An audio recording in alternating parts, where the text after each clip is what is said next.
আসসালামু আলাইকুম। কেমন আছেন সবাই? আজকে আমি আপনাদের দেখাবো বিডস এবং পুঁতি দিয়ে কিভাবে টাই ডাইয়ের ডিজাইন করা যায়। তো আমি এখানে যা যা নিয়েছি দেখাচ্ছি। ক্লিপ, বিডস, এখানে বিভিন্ন ধরনের পুঁতি এবং বিডস নিয়েছি, কেচি, ক্লিপ। আমরা টাই ডাইয়ের ক্ষেত্রে দুইটা সুতা ইউজ করতে পারি। আমরা এই সুতাটা ইউজ করতে পারি, এই ধরনের সুতাও ইউজ করতে পারি। আর আমাদের লাগবে হচ্ছে ফেব্রিক। তো আমি আপনাদেরকে দেখাবো কিভাবে বিডস দিয়ে টাই ডাইয়ের ডিজাইন করা যায়। আমরা এইভাবে ফেব্রিকটাকে নিয়ে তার মধ্যে একটা বিডস এভাবে দিব।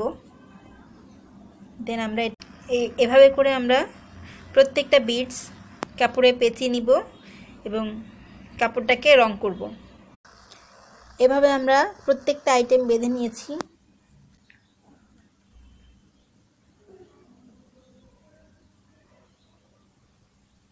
এবার এটাকে রং করব।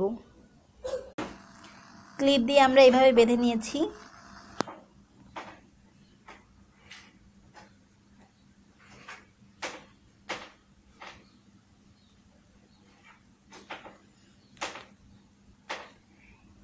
এবার এগুলো রং করার জন্য প্রস্তুত। আমি রং করে তারপর আপনাদেরকে আবার দেখাবো।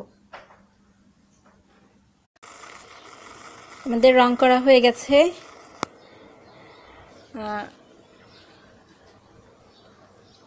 আমার এই ভিডিওটার মূল উদ্দেশ্য ছিল যে কি ধরনের পুঁতি দিয়ে বা বিডস দিয়ে একই ধরনের ডিজাইন তৈরি করা যায়, আমি সেটা দেখালাম।